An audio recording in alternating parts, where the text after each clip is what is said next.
జాతీయ అధ్యక్షులు చెన్నై గారికి, రాష్ట్ర అధ్యక్షులు మాలమహానాడు పుష్పరాజు గారికి జై భీమ్, హృదయపూర్వక జై భీమ్. అలాగే నాగేంద్ర బొప్తే కైకలూరు నియోజకవర్గ అధ్యక్షులు నేను ఈ వీడియో చేయడానికి గల కారణాలు, పార్లమెంటు సభ్యుడిగా నుంచి శాసనసభ్యుడిగా దిగజారిపోయిన రఘురామకృష్ణరాజు కోసం, ఈ అజ్ఞాని కోసం మాట్లాడదామని వచ్చాను. మిస్టర్ రఘురామకృష్ణరాజు, నీ అజ్ఞానపు ఆలోచనలతో బీజేపీ పార్టీ వాళ్ళు తరిమేస్తే పార్లమెంటు స్థానం నుంచి అసెంబ్లీ స్థానానికి వచ్చి పడ్డావు. 2029 నీకు తగిన బుద్ధి దళిత సమాజం, క్రిస్టియన్ సమాజం బుద్ధి చెప్తుంది. ఇది మీరు గమనించి మెసులుకోవాలి. లేకపోతే 2029లో రాజకీయంగా నిన్ను బంగాళాఖాతంలో కలుపుతామని గుర్తుంచుకోవాలి.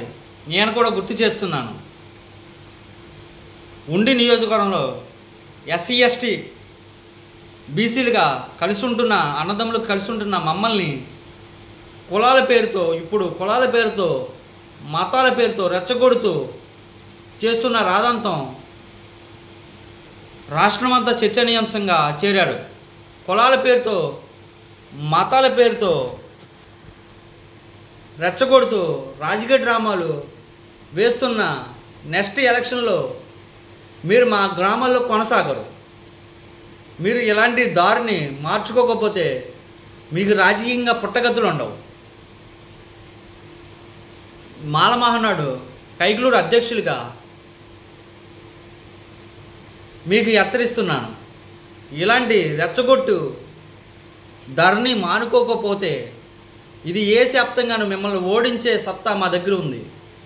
మీరు రాజకీయంగా ఎలా బుద్ధి చెప్పాలో అలా చెప్తామని మీకు హెచ్చరిస్తున్నాను. ఇప్పటికైనా మీరు మానండి. కులాలు మానుకోకపోతే మిమ్మల్ని రాజకీయంగా సమాధి చేస్తాను, సిద్ధంగా ఉన్నామని మిమ్మల్ని హెచ్చరిస్తూ, ఖబర్దార్ రఘురామకృష్ణరాజు ఒళ్ళు దగ్గర పెట్టుకుని దళిత బహుజన సామర్థ్యం